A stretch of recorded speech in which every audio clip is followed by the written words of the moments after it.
And here's lick number 11.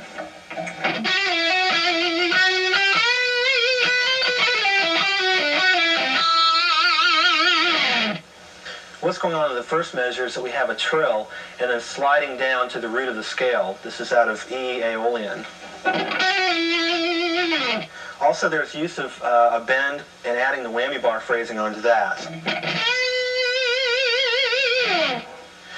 Using the whammy bar for this gives you a wider pitch change.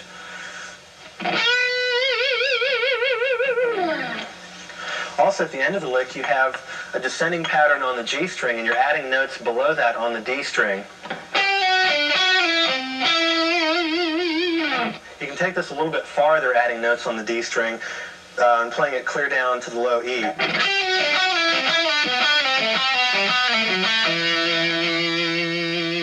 Also, what you could do is add the upper note on the B string and come up with a different sound yet.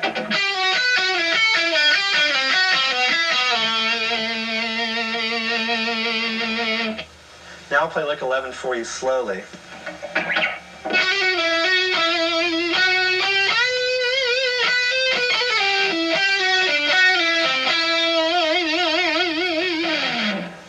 And here's lick number 12.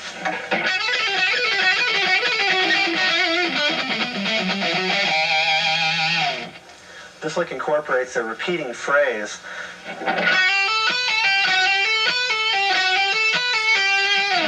This phrase can also be repeated in E Aeolian on the E string, using the same fingering.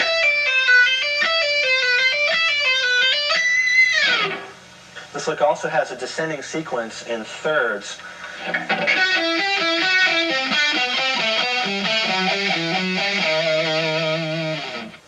The last note there that it ends on also implies an E harmonic minor sound, but if you look at the chord that it's being played against, which is a B major, you find that that is the third degree of the scale, so it just implies the E harmonic minor sound. Now I'll play this lick for you slowly.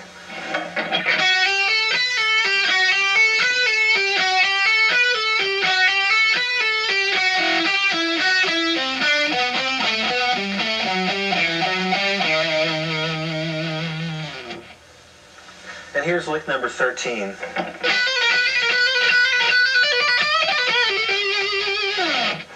This lick is out of an E blues scale, and with emphasis on the flat 5 note, which we're playing on the G string. This flat 5 could also be played on the B string, which can give you other ideas for things to play with that repeating sort of phrase.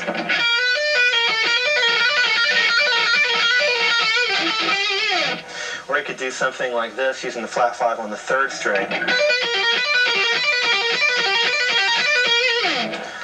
Okay, you notice when I played this lick, the first note I kind of hit the string, producing almost a harmonic to accent the first note of the phrase. This is something that George Lynch does a lot to come up with part of his sound, something that he does. Now I'll play this lick for you slowly.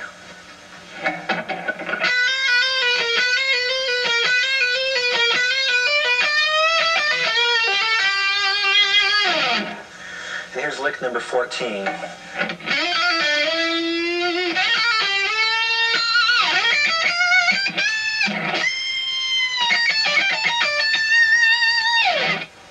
This lick contains 4 different phrases, each one going over one of the chords in the progression. The first one is D minor. The next one is B flat. The next one being C. Last one being G minor.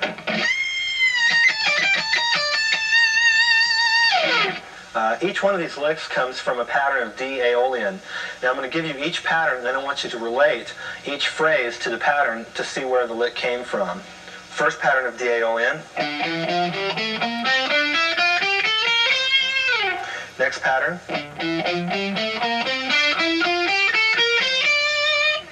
Next one.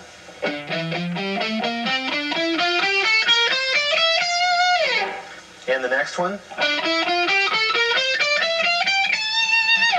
And finally the last one. Now I'll play this lick for you slowly.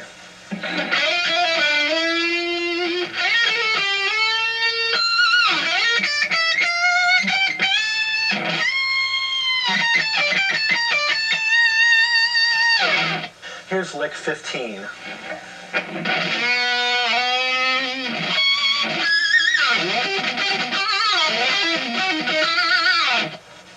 You'll notice before I pick the first note that I'm raking across the strings to produce kind of a percussive sound to add emphasis to that first note. And right after that I'm using a sliding bend where I bend the note up and then slide to the next note to be played.